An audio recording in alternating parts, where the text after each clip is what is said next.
tous, merci d'être avec nous pour une nouvelle émission du Talk Le Figaro. J'ai le plaisir aujourd'hui d'accueillir Jean-Christophe Cambadélis. Bonjour. Bonjour. Merci beaucoup d'être avec nous. Vous êtes vice-président du Parti socialiste européen et vous avez bien évidemment dirigé le Parti socialiste français pendant ces 3 dernières années.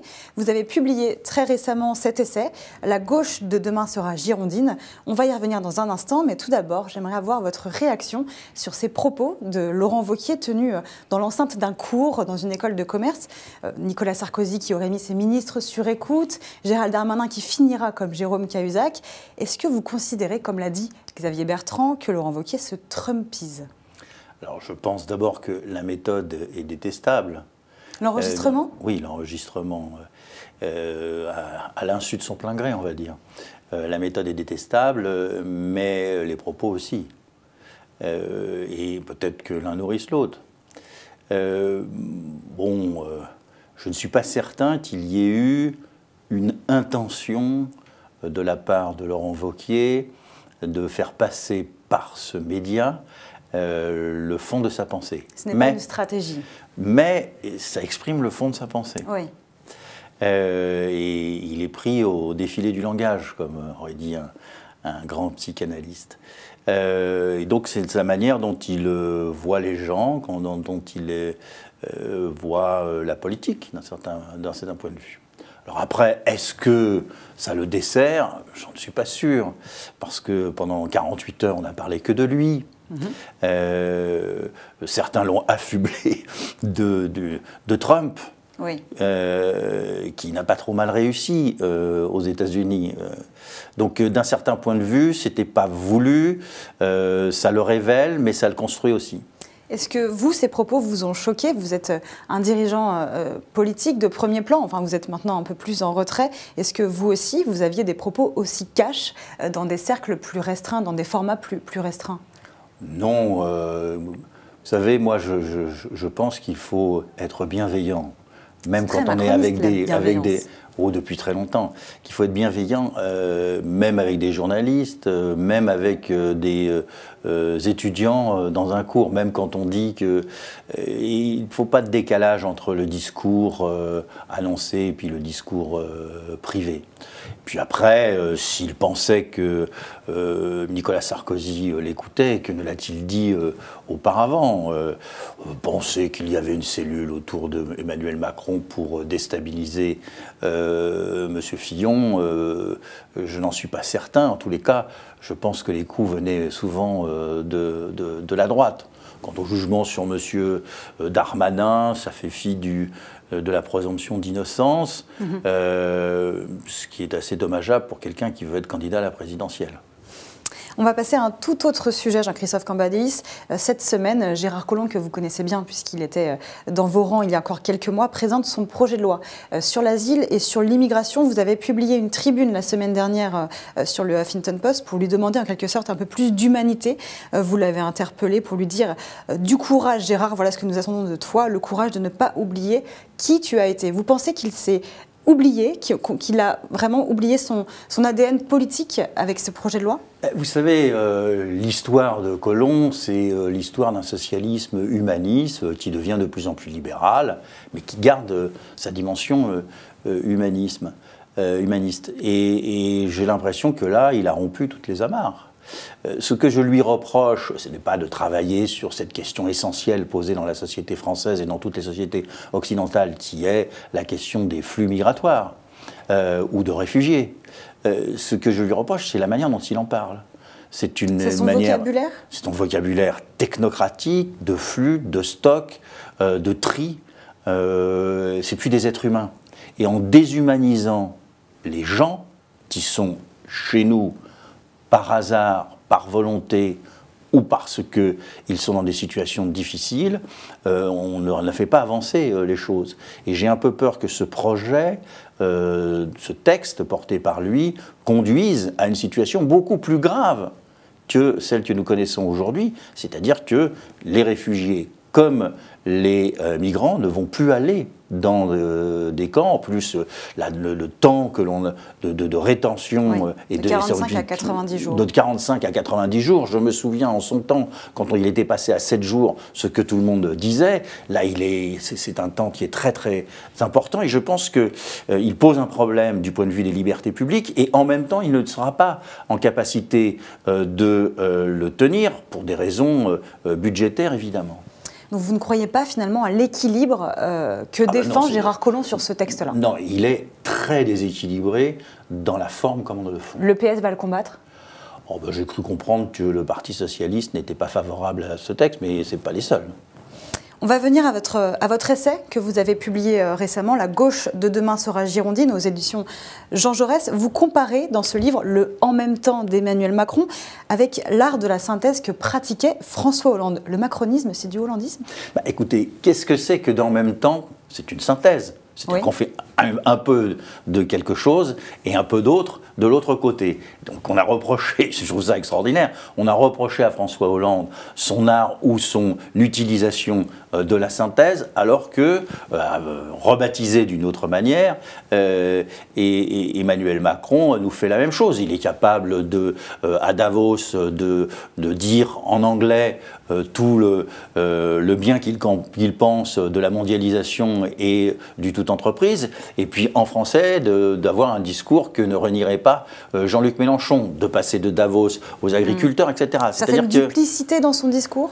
Non, c'est une succession de discours qui nuit à la cohérence. Et ce qu'on est en train de voir en ce moment, c'est que la France ne sait pas où elle va.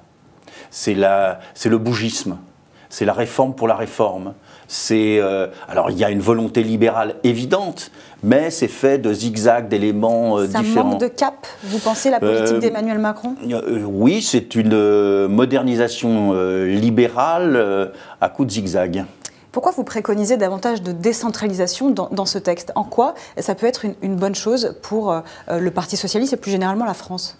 Parce que tout le monde constate que ça ne fonctionne pas. L'hypercentralisation ne fonctionne pas. La décision, en fin de compte, qui est celle de Bercy, la décision de diriger la France à partir d'un seul homme, ça ne fonctionne pas. Et je crois que dans les élections présidentielles, il y a un contresens. Les Français n'ont pas voulu dire il nous faut quelqu'un qui nous incarne ou qui décide en lieu et place de nous.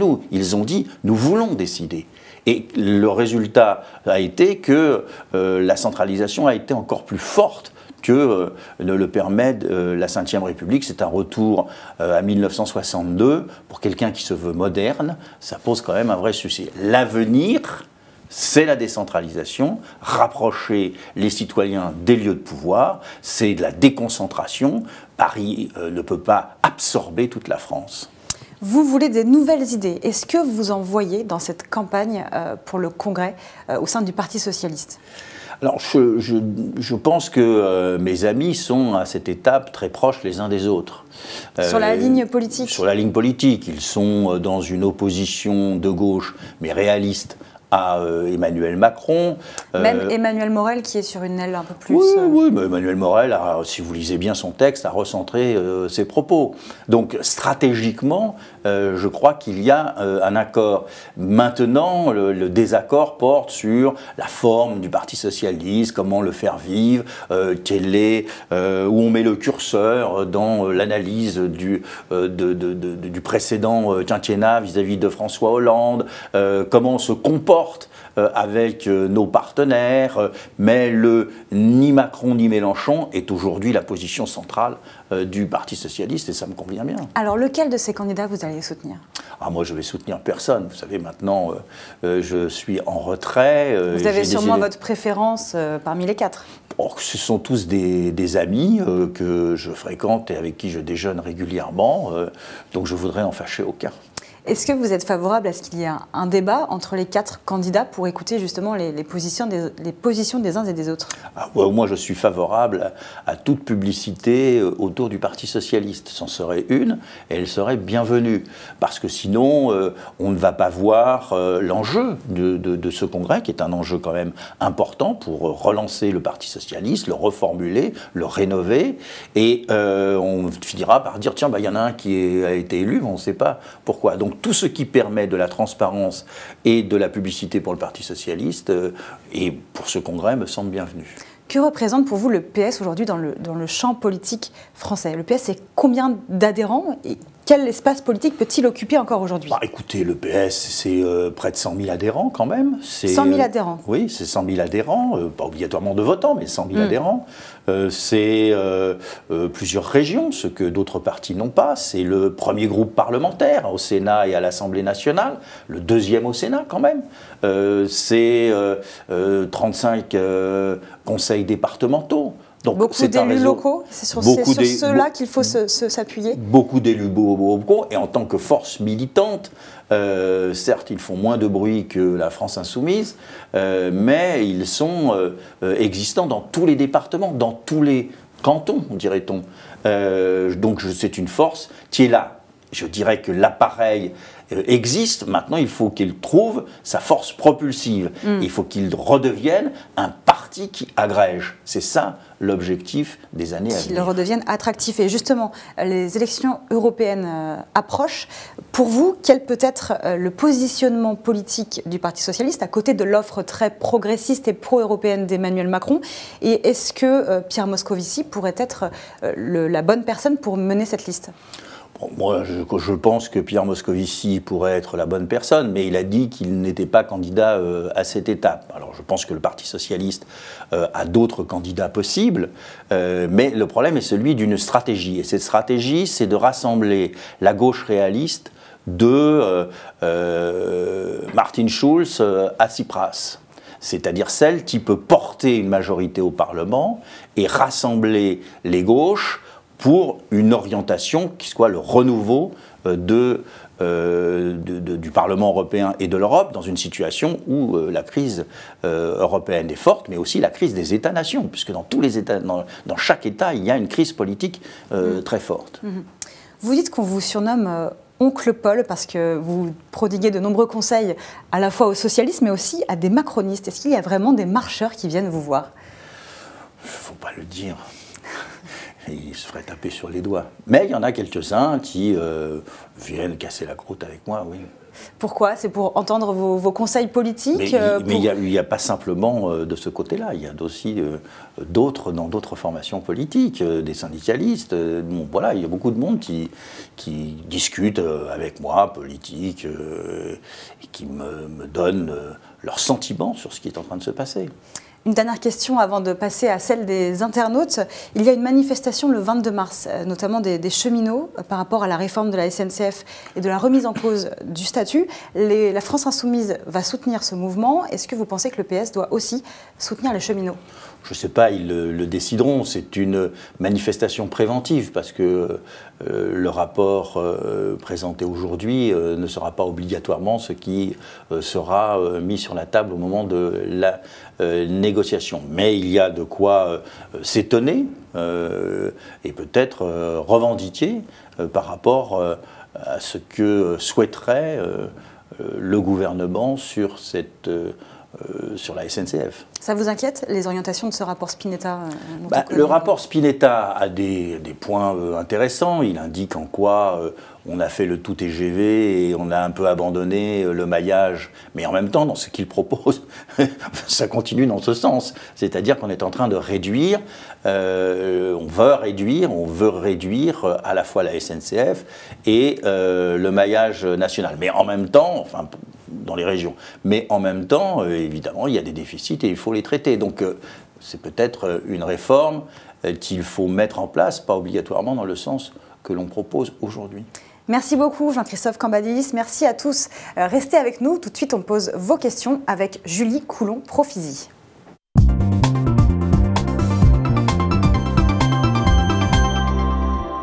Bonjour Julie. Bonjour Mathilde, bonjour Jean-Christophe Cambadélis. Bonjour. Alors ça commente énormément sur le chat du Figaro. On a une question de Flo Dupont qui nous dit « Comment faire encore du social avec un endettement français de 2200 milliards d'euros ?» Alors d'abord, le social peut être un investissement.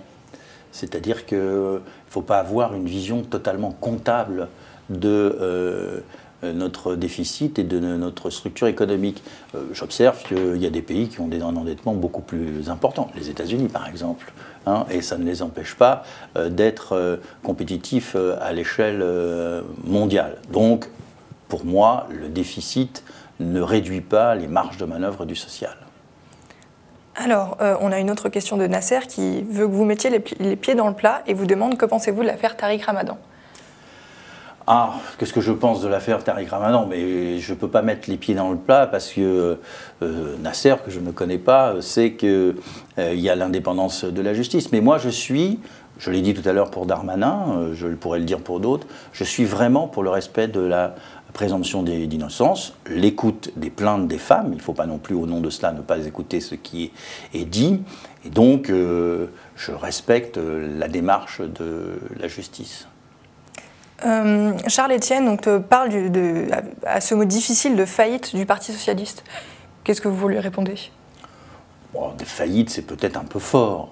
Le Parti socialiste a été confronté à des difficultés qui n'ont pas été simplement dues à son orientation. C'est aussi dû à un contexte économique, à une situation budgétaire qui lui avait été laissée, aux difficultés dans notre pays qui, on va dire, rechigne à la réforme. Et Emmanuel Macron, qui vient de faire une chute considérable dans les sondages, en sait quelque chose.